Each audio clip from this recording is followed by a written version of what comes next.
مجھے کون بتائے گا؟ میں تو ماتھے کی نظروں سے دیکھ کر آیا ہوں۔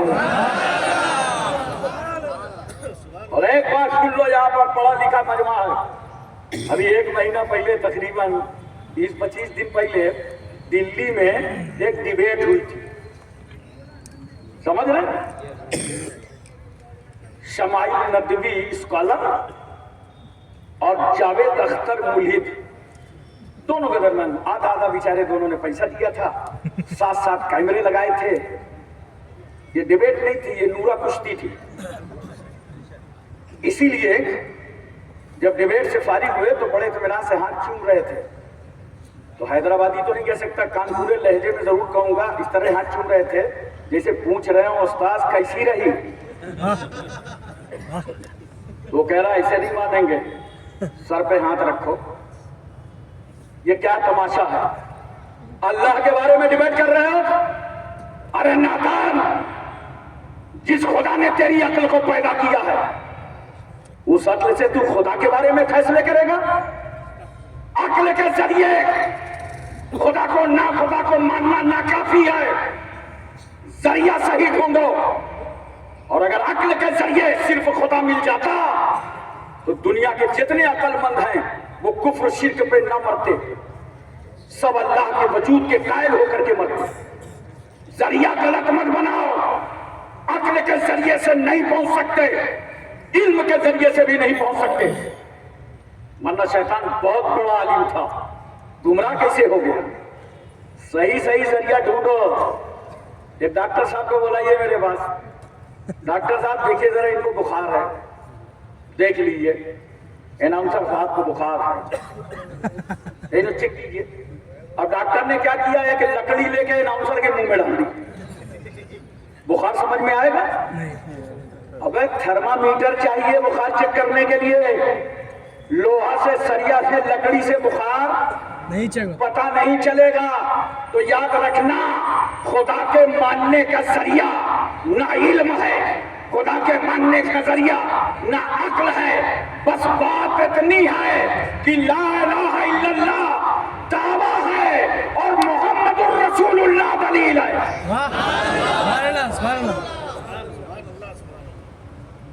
جتنا زیادہ رسول کو مانو گے، نوٹ کر لو میرا جملہ، ان توحید پرستوں سے بھی میں کہتا ہوں، جتنا زیادہ رسول کو مانو گے اتنا ہی زیادہ تمہاری توحید مکمل ہو جائے گی، اتنا ہی مکمل ہوگی۔ ذریعہ صحیح ڈھونڈو۔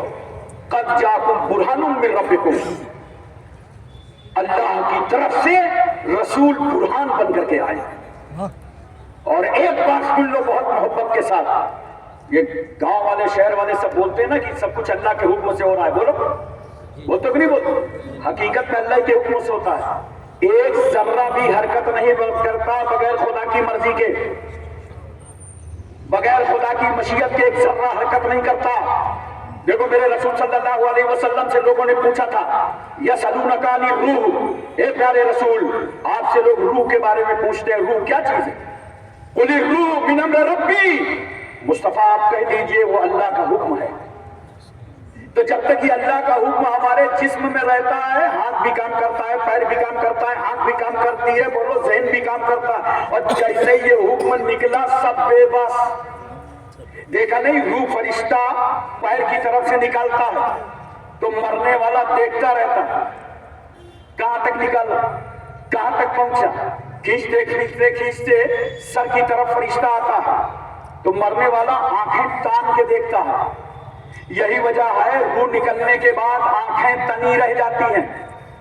سب سے پہلے مرنے والے کی آپ آنکھ بند کرتے ہو، آنکھ تنی رہ جاتی ہے، چونکہ آخری میں وہ اسی سائڈ پیچھے دیکھ رہا تھا، روح نکالنے والے کو دیکھ رہا تھا۔ ایسا اللہ کا حکم نکلا کہ روح کھلی ہوئی آنکھ کو بند نہ کر سکا۔ یہ اللہ کا حکم تھا۔ اے اللہ کے وجود کو چیلنج کرنے والوں، ذرا کسی چیز میں روح ڈال کے اور روح کو نکال کے دکھا دو۔ یہ اللہ کا حکم ہے ہمارے جسموں میں، یہ دلیل ہے خدا کے وجود کی، یہ دلیل ہے لا الہ الا اللہ کی۔ ایک بات اور سن لو، پڑھے لکھے لوگ بیٹھے ہوئے ہیں، فَإِن كُنتُمْ فِي رَيْبٍ مِّمَّا نَزَّلْنَا عَلَىٰ عَبْدِنَا فَأْتُوا بِسُورَةٍ مِّن مِّثْلِهِ وَادْعُوا شُهَدَاءَكُم مِّن دُونِ اللَّهِ إِن كُنتُمْ صَادِقِينَ۔ 1400 سال سے زیادہ پہلے قرآن نے کے ذریعے اللہ نے مکمل چیلنج کیا تھا۔ توجہ کیجئے، اور قرآن کے بارے میں یہ لوگ شک کر رہے تھے تو اللہ نے فرمایا اگر تمہیں ذرہ برابر قرآن کی آیتوں میں شک ہے تو ایسا کرو، قرآن کی طرح ایک سورت بنا لو اور اپنے سارے مددگاروں کو بلا لو، لات، منات، حبل، نائلہ، اصنام، سب کو بلا لو، قرآن کی طرح ایک سورت بنا لو اگر تم سچے ہو اپنے دعوے میں۔ آج تک نہیں بنا کے لا پائے، بولو۔ یعنی یہ اللہ کا چیلنج حافظوں کے سینے میں آج بھی محفوظ ہے۔ یہ چیلنج اس بات کی دلیل ہے کہ اللہ کا وجود ہے۔ اس لیے دوستو، اللہ کو ماننے کے لیے کسی دنیاوی دلیل کی ضرورت نہیں پڑتی، بس مصطفیٰ کہیں ہم مان جاتے ہیں، ایک دیکھنے والے کا کہا مان لیا ہے، ہم نے تجھے بن دیکھے خدا مان لیا، اور کوئی غیب کیا تم سے نیہا ہو بھلا جب نہ خدا ہی چھپا تم پہ کرو۔ سرکار صلی اللہ علیہ وسلم سے اللہ سے جو باتیں ہوئی راز و نیاز کی، وہ سب محفوظ، بتایا نہیں خدا نے کسی کو۔ جانتے ہو موسیٰ علیہ السلام سے جو کوہ طور پہ کلام ہوتا تھا، سورہ حجرات میں سب بتا دیا۔ موسیٰ سے یہ بات ہوئی، موسیٰ سے یہ واقعہ پیش آیا، محبوب یہ راز ہمارے تمہارے درمیان ہے، محبوب ہمارے تمہارے درمیان ہے، بس دیکھو اپنے خدا کو۔ میں توجہ چاہتا ہوں، سرکار صلی اللہ علیہ وسلم واپس آئے۔ نوٹ کرو یہاں پر اللہ نے کتنا دیا، رسول نے کتنا لیا، نبی کو کتنا علم تھا، کتنا نہیں تھا۔ علمکم ما لم تعلم، اے رسول ہم نے تمہیں سب کچھ سکھا دیا، جو نہیں جانتے تھے وہ بھی بتا دیا۔ یہ چکر میں نہ پڑو رسول کو علم کتنا تھا، آگے کا تھا کہ نہیں، پیچھے کا تھا نہیں، دروازے کا تھا کہ نہیں، سائڈ کا تھا نہیں۔ لگتا ہے کانپور اور کلکتہ کا کچا چمڑا تولنے کے لیے بیٹھے ہو ترازو میں، اتنا علم تھا اتنا علم تھا۔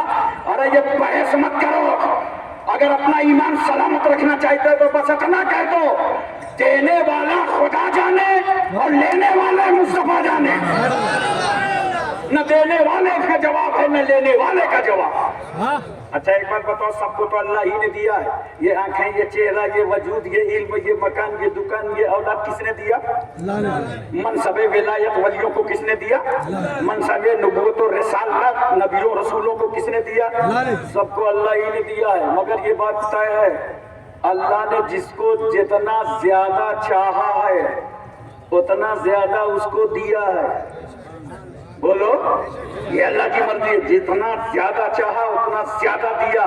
تو یہ بات تو طے ہے کہ اپنے محبوب سے زیادہ کسی کو چاہ ہی نہیں ہے، اس لیے محبوب سے زیادہ کسی کو دیا ہی نہیں ہے۔ تو اللہ بے حساب دے رہا ہے، رسول اللہ بے حساب لے رہے ہیں، اور بدنصیب ملا حساب لے رہا۔ حضرات غور کرنے ذرا سا، سرکار صلی اللہ علیہ وسلم چھٹے آسمان پر تشریف لائے، موسیٰ کلیم اللہ سے پھر ملاقات ہو گئی۔ اللہ کے کلیم نے پوچھا اللہ کے حبیب امت کے لیے کیا لائیں؟ بولو بولو، آپ تو تقریر سنے ہو نا، یاد ہے کیا لائے ہو؟ نماز۔ کہا سرکار کتنے وقت کی؟ 50 وقت۔ موسیٰ علیہ السلام کہتے ہیں یا رسول اللہ میں نے بنی اسرائیل کو بہت ہدایت کیا تھا، یہ قوم اعمال میں پیچھے ہے، کمزور ہے، اتنی نہیں ادا کر پائیں گے، سرکار کم کرا لیجیے۔ سرکار صلی اللہ علیہ وسلم تشریف لے گئے، 5 کم کر دیا خدا نے، 45 بچے۔ موسیٰ کہتے ہیں سرکار اور کم کرائیے، سرکار بھی تشریف لے گئے، 40 بچے۔ موسیٰ کہتے ہیں سرکار اور کم کرائیے۔ نبی پھر گئے، 9 بار گئے رسول،